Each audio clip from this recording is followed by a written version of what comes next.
अस्सलाम वालेकुम स्टूडेंट्स। आज का हमारा टॉपिक है सबसे पहले कंप्यूटर लैंग्वेजेस और फिर इंटरनेट एंड इट्स सर्विसेज। तो सबसे पहले हम बात करते हैं कंप्यूटर लैंग्वेजेस। तो लास्ट दो वर्ड्स हैं, कंप्यूटर और लैंग्वेजेस।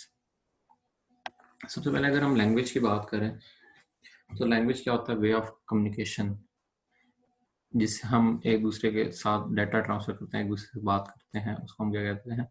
लैंग्वेज। तो अगर बात की जाए तो कि दुनिया में मोस्ट पावरफुल लैंग्वेज कौन सी है, वो किसी भी जगह किसी भी को समझ आ जाए, तो अक्सर हमारे जहन में आता है कि वो इंग्लिश है या वो अरबी है, ठीक है, या वो फारसी है, ठीक है। तो ऐसा नहीं है। दुनिया में जो मोस्ट पावरफुल लैंग्वेज है वो है सिग्नल्स की, इशारे की। जैसा कि आप देखते हैं कि आप अगर किसी चौक में खड़े हैं, सिग्नल है तो रेड पे सारे रुक जाते हैं और ग्रीन पे सारे चल पड़ते हैं। इसी तरह अगर कोई वहाँ पर पुलिस वाला खड़ा हुआ है और वो इशारा करता है तो सारे रुक जाते हैं। तो वो मीन सिग्नल जो है मोस्ट पावरफुल है। इसी तरह अगर आपको उर्दू आती है, उर्दू इंग्लिश आती है, और लेकिन आप को अरबी नहीं आती, आप किसी अरबी से बात करना चाहते हैं, आप उसे कुछ समझाना चाहते हैं, तो आप उसे कैसे समझाएंगे? वो इशारों से ही समझाएंगे। तो मोस्ट पावरफुल लैंग्वेज कौन सी थी? सिग्नल्स की। अब हम कंप्यूटर लैंग्वेजेस की बात करने जा रहे हैं कि कंप्यूटर कौन कौन सी लैंग्वेज समझता है। क्लास अगर हम बिल्कुल लो लेवल पे जाके बात करें, ठीक है, तो कंप्यूटर जो है वही सिग्नल्स की लैंग्वेज समझता है, जिसके भी मैंने आपको एग्जांपल दी। कैसे? देखें, जो लाइट है, जो कंप्यूटर है, वो एक इलेक्ट्रॉनिक डिवाइस है। कंप्यूटर हम कहते हैं वो इलेक्ट्रॉनिक डिवाइस है, इलेक्ट्रॉन इस पे चलती है, बिजली पे चलती है।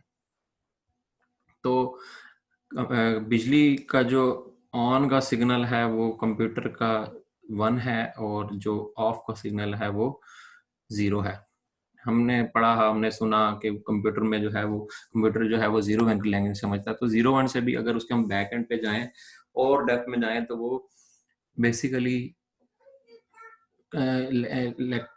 उसकी जो है बिजली की ऑन ऑफ जो है उस पे वर्क कर रहा होता है। तो बेसिकली ये जो आईसीज हैं बैक एंड पे स्विचिंग करा रही होती हैं, वो जो एक पैटर्न में ऑन ऑफ करा रही होती हैं, वो 0 1 उसको कंसिडर करता है, ऑफ को वो 0 और ऑन को वो 1 कंसिडर करता है। तो वो एक सिग्नल बन जाता है कंप्यूटर के लिए कि उसने क्या टास्क परफॉर्म करना है, क्या काम परफॉर्म करना है। तो ये थोड़ा सा इंट्रोडक्शन था कि कंप्यूटर जो है वो सिग्नल्स ही समझता है। तरह से लैंग्वेज पे तो सिग्नल्स जो है वो कंप्यूटर समझता है, लेकिन इसको हम 3 हिस्सों में कैटेगराइज करते हैं। जो अब इसकी डेफिनेशन अगर देखें तो programmer uses computer language to instruct a computer what he she want to do. जो भी आप करना चाहते हैं वो कंप्यूटर को जो इंस्ट्रक्शन देते हैं उसको हम कंप्यूटर लैंग्वेजेस बोल देते हैं, ठीक है। तो हम इसको 3 मतलब उसमें कैटेगराइज करते हैं। सबसे पहले है मशीन लैंग्वेज, ठीक है, फिर assembly language, and then high level language. One by one इसको थोड़ा थोड़ा डिस्कस कर लेते हैं। मशीन लैंग्वेज, मशीन लैंग्वेज की अगर बात करें तो वही अगेन 0 और 1 की बात कर रहा है, जो सिर्फ कंप्यूटर समझ सकता है। इसको एक यूजर को समझना थोड़ा डिफिकल्ट होता है, अच्छा थोड़ा नहीं बल्कि अच्छा सा खासा डिफिकल्ट होता है, ठीक है। वही 0s एंड 1s की लैंग्वेज, वही इलेक्ट्रॉनिक्स के ऑफ मीन 0 और ऑन मीन 1, ठीक है। तो इसमें एक ऑप कोड होता है और एक ऑपरेंड होता है। बेसिकली ऑप कोड क्या होता है और ऑपरेंड क्या होता है ये लिखा हुआ तो है, लेकिन आपको समझा देता हूँ। लेट से आपने एक फंक्शन परफॉर्म किया a+b का, ठीक है। इसमें जो ऑप कोड है, op code mean operation code, operation क्या परफॉर्म होना है वो प्लस है, ठीक है।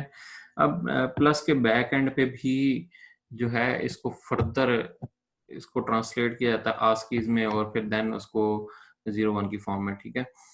और यहाँ पर ए है और बी, ये जो है दोनों ऑपरेंड है।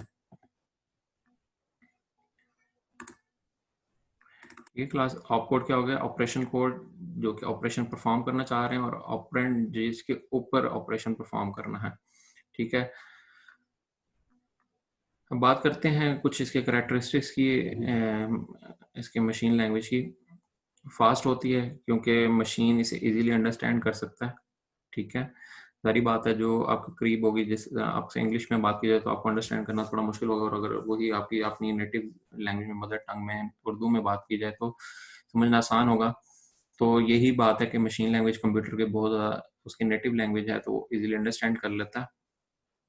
मशीन डिपेंडेंट है, हर किसी मशीन की अलग, हर किसी फैमिली की अलग लैंग्वेज होती है, ठीक है। तो ये मशीन टू मशीन वेरी करती है, ठीक है। फैमिली की जिस तरह मैंने बात की, तो आपको पहले भी बताया x86 फैमिली आजकल हम यूज़ कर रहे हैं अपनी मशीन्स में। अच्छा, ये वही बात कि प्रोग्रामर को ऑपकोड और ऑपरेंड याद रखना थोड़ा डिफ़िकल्ट होता है, थोड़ा नहीं बल्कि अच्छा खासा डिफ़िकल्ट होता है, तो इसको प्रोग्राम करना जो है वो थोड़ा मुश्किल होता है मशीन लैंग्वेज में। एरर की इंडिकेशन कम होती है और डिफ़िकल्ट टू मॉडिफ़ाई, कि हम इसको जो मॉडिफ़ाई करना है वो थोड़ा डिफ़िकल्ट होता है। ठीक है क्लास। तो ये लैंग्वेज बहुत ज़्यादा, मशीन लैंग्वेज बहुत ज़्यादा यूज़ होती थी फर्स्ट जनरेशन में और सेकंड जनरेशन में। तकरीबन फर्स्ट जनरेशन में अगर बात करें जहाँ पर हम पंच कार्ड्स को यूज़ करते थे, तो मशीन लैंग्वेज ही बेसिकली यूज़ होती थी, जिसमें हम पंच लगा के जहाँ पर होल होता था वो 1 कंसीडर होता था, और जहाँ पर होल नहीं होता था वहाँ पर वो 0 कंसीडर किया जाता था। तो मशीन लैंग्वेज अभी भी यूज़ हो रही है, ठीक है। जब बिल्कुल लो लेवल पे जाके डेवलपर्स काम करते हैं तो वो मशीन लैंग्वेज ही यूज़ करते हैं। अब आते हैं अपनी असेंबली लैंग्वेज पे, कि सेकंड कैटेगरी है हमारे पास असेंबली लैंग्वेज। अब असेंबली लैंग्वेज क्या कहती है? Language that allows user use of letter and symbol instead of numbers for representing instruction and storage location is called assembly language। अब यहाँ पर हम symbols यूज करते हैं, ठीक है। लेट्स से अगर हम बात करें तो इसमें अगर हम a प्लस बी कर रहे थे तो हम कह सकते हैं कि असेंबली में हम प्लस नहीं यूज करते, तो हम क्या लिखेंगे? Add, A double D add, ये सिंबल है, ठीक है। लेट से सब्ट्रैक्ट करना है, एस यू बी, ये सिंबल है। इसी तरह आपने कोई और फंक्शन परफॉर्म करना है, लेट से एक्सक्लूसिव और करना है तो एक्स और, तो हम सिंबल्स यूज कर रहे हैं। वहां पर अगर मशीन लैंग्वेज की बात की जा रही थी तो वहां पर 0 और 1 की बात कर रहे थे, ठीक है। यहाँ पर हम किसकी बात कर रहे हैं? हमने उनका एक सिंबल बना लिए, लेकिन अगेन ये सिंबल्स भी बैक एंड पे जाके कन्वर्ट होते हैं 0 1 की फॉर्म में, ठीक है। अगेन कंप्यूटर मशीन लैंग्वेज ही समझता है, ये कन्वर्ट किया जाता है, असेंबली लैंग्वेज को कन्वर्ट किया जाता है कंप्यूटर अंडरस्टैंडेबल मशीन लैंग्वेज में, ठीक है। यहाँ पर भी देख लेते हैं क्या फर्दर लिखा हुआ है कि as computer can only execute machine language directly, so an assembly language code, ठीक है, वही ट्रांसलेट किया जाता है। ट्रांसलेटर जो ट्रांसलेटर है वो उसको कन्वर्ट करता है मशीन लैंग्वेज में। ब्लॉक डायग्राम के जरिए थोड़ा सा समझाने की कोशिश की गई है कि असेंबली लैंग्वेज प्रोग्राम की इनपुट लेते हैं असेंबलर होता है, और आउटपुट किसमें आती है? मशीन लैंग्वेज प्रोग्राम में। इसके कुछ फायदे देख लेते हैं, एडवांटेजेस। थोड़ा इजी होता है अंडरस्टैंड करना यूजर के लिए, ठीक है। अब ये थोड़ा मिड टाइप में आ जाती है असेंबली लैंग्वेज, तो कुछ यूजर इजीली अंडरस्टैंड कर लेता है और कुछ कंप्यूटर थोड़ा सा उसको ट्रांसलेट करके अंडरस्टैंड कराना इजी होता है, ठीक है। तो मिड टाइप है, easier to locate and correct error, ठीक है। इजियर टू मॉडिफाई, आप इजीली मॉडिफाई कर सकते हैं एज कम्पेयर टू, ये हम ये सारी बातें कर रहे हैं हम as compare to machine language. No worry about sequence, हमें एड्रेसेस का सीक्वेंस याद रखने की जरूरत नहीं है, ठीक है। एफिशिएंसी ऑफ मशीन लैंग्वेज, ठीक है। लिमिटेशंस क्या हैं इसकी? Machine dependent, again assembly language भी हर किसी फैमिली की, हर किसी मशीन की डिफरेंट होती है। तो मशीन डिपेंडेंट है तो हार्डवेयर का पता होना चाहिए आपके पास, आप हार्डवेयर कौन सा यूज़ कर रहे हैं। मशीन लेवल कोडिंग करना पड़ती है आपको, क्योंकि इसकी डायरेक्ट कॉरस्पॉन्डिंग होती है, 1 to 1 कॉरस्पॉन्डेंस होती है मशीन लैंग्वेज की और असेंबली लैंग्वेज की। ठीक है क्लास। तो फर्दर हमारे पास है third category, high level language. Students, अगर हाई लेवल लैंग्वेज की बात करें सिंपली, तो जो इजीली अंडरस्टैंडेबल बाय कंप्यूटर और डिफिकल्ट, या आप कह सकते हैं कि not easily understandable by machine. Simply